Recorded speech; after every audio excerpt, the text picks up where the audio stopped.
Artículo 18. Solo por delito que merezca pena privativa de libertad habrá lugar a prisión preventiva. El sitio de ésta será distinto del que se destinare para la extinción de las penas y estarán completamente separados. El sistema penitenciario se organizará sobre la base del respeto a los derechos humanos, del trabajo, la capacitación para el mismo, la educación, la salud y el deporte como medios para lograr la reinserción del sentenciado a la sociedad y procurar que no vuelva a delinquir, observando los beneficios que para él prevé la ley. Las mujeres compurgarán sus penas en lugares separados de los destinados a los hombres para tal efecto.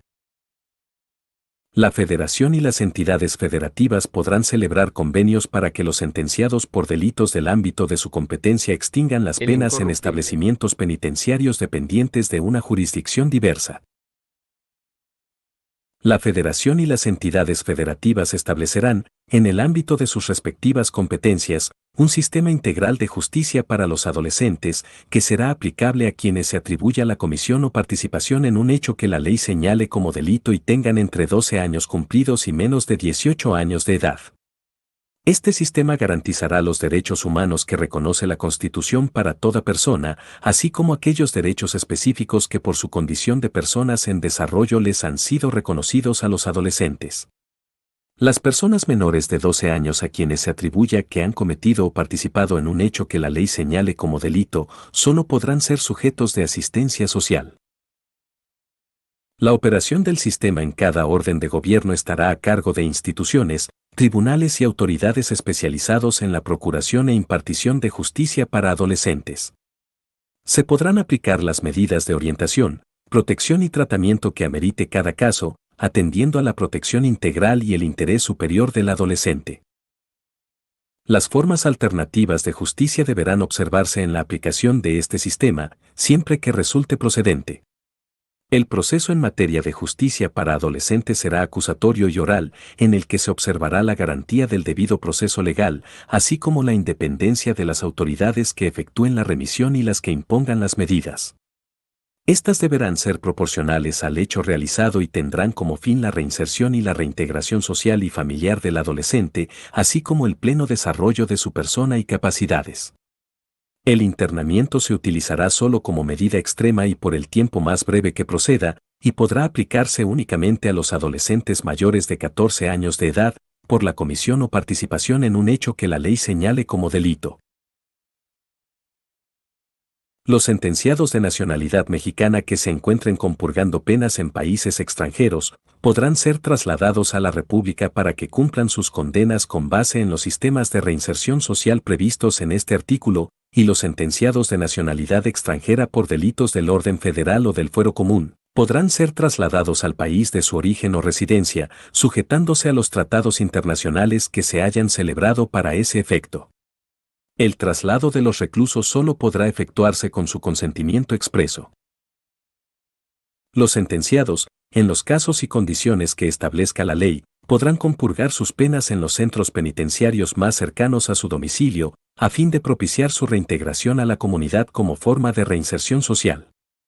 Esta disposición no aplicará en caso de delincuencia organizada y respecto de otros internos que requieran medidas especiales de seguridad. Para la reclusión preventiva y la ejecución de sentencias en materia de delincuencia organizada se destinarán centros especiales. Las autoridades competentes podrán restringir las comunicaciones de los inculpados y sentenciados por delincuencia organizada con terceros, salvo el acceso a su defensor, e imponer medidas de vigilancia especial a quienes se encuentren internos en estos establecimientos. Lo anterior podrá aplicarse a otros internos que requieran medidas especiales de seguridad, en términos de la ley. Artículo 19. Ninguna detención ante autoridad judicial podrá exceder del plazo de 72 horas, a partir de que el indiciado sea puesto a su disposición, sin que se justifique con un auto de vinculación a proceso en el que se expresará el delito que se impute al acusado, el lugar, tiempo y circunstancias de ejecución, así como los datos que establezcan que se ha cometido un hecho que la ley señale como delito y que exista la probabilidad de que el indiciado lo cometió o participó en su comisión. El Ministerio Público solo podrá solicitar al juez la prisión preventiva cuando otras medidas cautelares no sean suficientes para garantizar la comparecencia del imputado en el juicio, el desarrollo de la investigación, la protección de la víctima, de los testigos o de la comunidad, así como cuando el imputado esté siendo procesado o haya sido sentenciado previamente por la comisión de un delito doloso. El juez ordenará la prisión preventiva oficiosamente en los casos de abuso o violencia sexual contra menores, delincuencia organizada, homicidio doloso, feminicidio, violación, secuestro, trata de personas, robo de casa-habitación, uso de programas sociales con fines electorales, corrupción tratándose de los delitos de enriquecimiento ilícito y ejercicio abusivo de funciones, robo al transporte de carga en cualquiera de sus modalidades, delitos en materia de hidrocarburos, petrolíferos o petroquímicos, delitos en materia de desaparición forzada de personas y desaparición cometida por particulares, delitos cometidos con medios violentos como armas y explosivos, delitos en materia de armas de fuego y explosivos de uso exclusivo del Ejército, la Armada y la Fuerza Aérea, así como los delitos graves que determine la ley en contra de la seguridad de la nación, el libre desarrollo de la personalidad y de la salud. La ley determinará los casos en los cuales el juez podrá revocar la libertad de los individuos vinculados a proceso. El plazo para dictar el auto de vinculación a proceso podrá prorrogarse únicamente a petición del indiciado, en la forma que señale la ley. La prolongación de la detención en su perjuicio será sancionada por la ley penal. La autoridad responsable del establecimiento en el que se encuentre internado el indiciado, que dentro del plazo antes señalado no reciba copia autorizada del auto de vinculación a proceso y del que decrete la prisión preventiva, o de la solicitud de prórroga del plazo constitucional, deberá llamar la atención del juez sobre dicho particular en el acto mismo de concluir el plazo y, si no recibe la constancia mencionada dentro de las 3 horas siguientes, pondrá al indiciado en libertad. Todo proceso se seguirá forzosamente por el hecho o hechos delictivos señalados en el auto de vinculación a proceso. Si en la secuela de un proceso apareciere que se ha cometido un delito distinto del que se persigue, deberá ser objeto de investigación separada, sin perjuicio de que después pueda decretarse la acumulación, si fuere conducente. Si con posterioridad a la emisión del auto de vinculación a proceso por delincuencia organizada el inculpado evade la acción de la justicia o es puesto a disposición de otro juez que lo reclame en el extranjero, se suspenderá el proceso junto con los plazos para la prescripción de la acción penal. Todo maltratamiento en la aprehensión o en las prisiones, toda molestia que se infiera sin motivo legal, toda gabela o contribución, en las cárceles, son abusos que serán corregidos por las leyes y reprimidos por las autoridades. Artículo 20. El proceso penal será acusatorio y oral. Se regirá por los principios de publicidad, contradicción, concentración, continuidad e inmediación. A. De los principios generales. Y el proceso penal tendrá por objeto el esclarecimiento de los hechos, proteger al inocente, procurar que el culpable no quede impune y que los daños causados por el delito se reparen. 2. Toda audiencia se desarrollará en presencia del juez, sin que pueda delegar en ninguna persona el desahogo y la valoración de las pruebas, la cual deberá realizarse de manera libre y lógica. 3. Para los efectos de la sentencia solo se considerarán como prueba aquellas que hayan sido desahogadas en la audiencia de juicio. La ley establecerá las excepciones y los requisitos para admitir en juicio la prueba anticipada, que por su naturaleza requiera desahogo previo. 4. El juicio se celebrará ante un juez que no haya conocido del caso previamente. La presentación de los argumentos y los elementos probatorios se desarrollará de manera pública, contradictoria y oral. V. La carga de la prueba para demostrar la culpabilidad corresponde a la parte acusadora, conforme lo establezca el tipo penal. Las partes tendrán igualdad procesal para sostener la acusación o la defensa, respectivamente. B. Ningún juzgador podrá tratar asuntos que estén sujetos a proceso con cualquiera de las partes sin que esté presente la otra, respetando en todo momento el principio de contradicción, salvo las excepciones que establece esta Constitución. 7. Una vez iniciado el proceso penal, siempre y cuando no exista oposición del inculpado, se podrá decretar su terminación anticipada en los supuestos y bajo las modalidades que determine la ley. Si el imputado reconoce ante la autoridad judicial, voluntariamente y con conocimiento de las consecuencias, su participación en el delito y existen medios de convicción suficientes para corroborar la imputación, el juez citará audiencia de sentencia. La ley establecerá los beneficios que se podrán otorgar al inculpado cuando acepte su responsabilidad. 8. El juez solo condenará cuando exista convicción de la culpabilidad del procesado. 9. Cualquier prueba obtenida con violación de derechos fundamentales será nula, y X. Los principios previstos en este artículo se observarán también en las audiencias preliminares al juicio. B. De los derechos de toda persona imputada. Y a que se presuma su inocencia mientras no se declare su responsabilidad mediante sentencia emitida por el juez de la causa. 2. A declarar o a guardar silencio. Desde el momento de su detención se le harán saber los motivos de la misma y su derecho a guardar silencio, el cual no podrá ser utilizado en su perjuicio. Queda prohibida y será sancionada por la ley penal toda incomunicación, intimidación o tortura. La confesión rendida sin la asistencia del defensor carecerá de todo valor probatorio. 3. A que se le informe, tanto en el momento de su detención como en su comparecencia ante el Ministerio Público o el juez, los hechos que se le imputan y los derechos que le asisten. Tratándose de delincuencia organizada, la autoridad judicial podrá autorizar que se mantenga en reserva el nombre y datos del acusador. La ley establecerá beneficios a favor del inculpado, procesado o sentenciado que preste ayuda eficaz para la investigación y persecución de delitos en materia de delincuencia organizada. 4. Se le recibirán los testigos y demás pruebas pertinentes que ofrezca, concediéndosele el tiempo que la ley estime necesario al efecto y auxiliándosele para obtener la comparecencia de las personas cuyo testimonio solicite, en los términos que señale la ley. V. Será juzgado en audiencia pública por un juez o tribunal. La publicidad solo podrá restringirse en los casos de excepción que determine la ley, por razones de seguridad nacional, seguridad pública, protección de las víctimas, testigos y menores, cuando se ponga en riesgo la revelación de datos legalmente protegidos, o cuando el tribunal estime que existen razones fundadas para justificarlo. En delincuencia organizada, las actuaciones realizadas en la fase de investigación podrán tener valor probatorio cuando no puedan ser reproducidas en juicio o exista riesgo para testigos o víctimas. Lo anterior sin perjuicio del derecho del inculpado de objetarlas o impugnarlas y aportar pruebas en contra. B. Le serán facilitados todos los datos que solicite para su defensa y que consten en el proceso.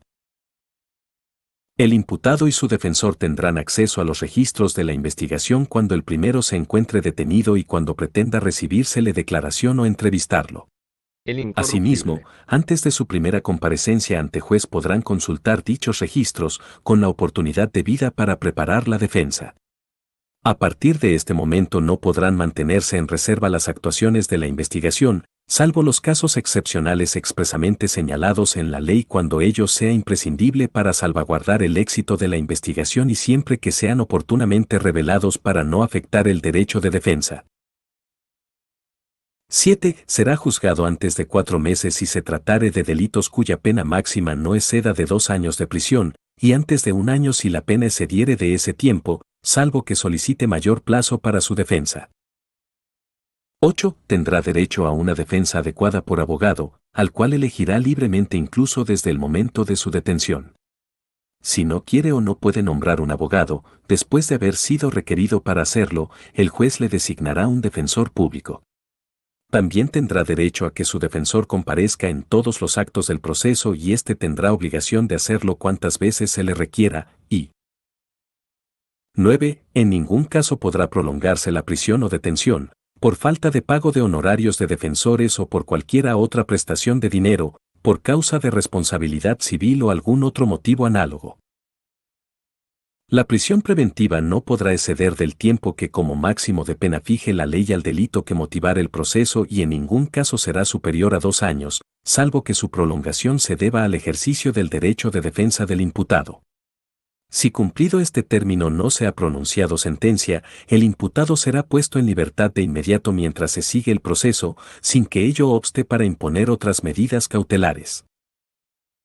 En toda pena de prisión que imponga una sentencia, se computará el tiempo de la detención. C. De los derechos de la víctima o del ofendido. Y. Recibir asesoría jurídica, ser informado de los derechos que en su favor establece la Constitución y, cuando lo solicite, ser informado del desarrollo del procedimiento penal. 2. Coadyuvar con el Ministerio Público a que se le reciban todos los datos o elementos de prueba con los que cuente, tanto en la investigación como en el proceso, a que se desahoguen las diligencias correspondientes y a intervenir en el juicio e interponer los recursos en los términos que prevea la ley. Cuando el Ministerio Público considere que no es necesario el desahogo de la diligencia, deberá fundar y motivar su negativa. 3. Recibir, desde la comisión del delito, atención médica y psicológica de urgencia. 4. Que se le repare el daño.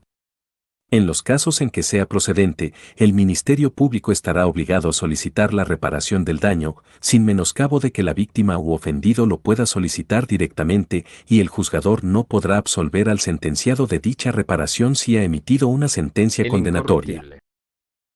La ley fijará procedimientos ágiles para ejecutar las sentencias en materia de reparación del daño. V. Al resguardo de su identidad y otros datos personales en los siguientes casos, cuando sean menores de edad, cuando se trate de delitos de violación, trata de personas, secuestro o delincuencia organizada, y cuando a juicio del juzgador sea necesario para su protección, salvaguardando en todo caso los derechos de la defensa. El Ministerio Público deberá garantizar la protección de víctimas, ofendidos, testigos y en general todos los sujetos que intervengan en el proceso. Los jueces deberán vigilar el buen cumplimiento de esta obligación. B. Solicitar las medidas cautelares y providencias necesarias para la protección y restitución de sus derechos y 7. Impugnar ante autoridad judicial las omisiones del Ministerio Público en la investigación de los delitos, así como las resoluciones de reserva, no ejercicio, desistimiento de la acción penal o suspensión del procedimiento cuando no esté satisfecha la reparación del daño. Artículo 21. La investigación de los delitos corresponde al Ministerio Público y a las policías, las cuales actuarán bajo la conducción y mando de aquel en el ejercicio de esta función. El ejercicio de la acción penal ante los tribunales corresponde al Ministerio Público. La ley determinará los casos en que los particulares podrán ejercer la acción penal ante la autoridad judicial. La imposición de las penas, su modificación y duración son propias y exclusivas de la autoridad judicial.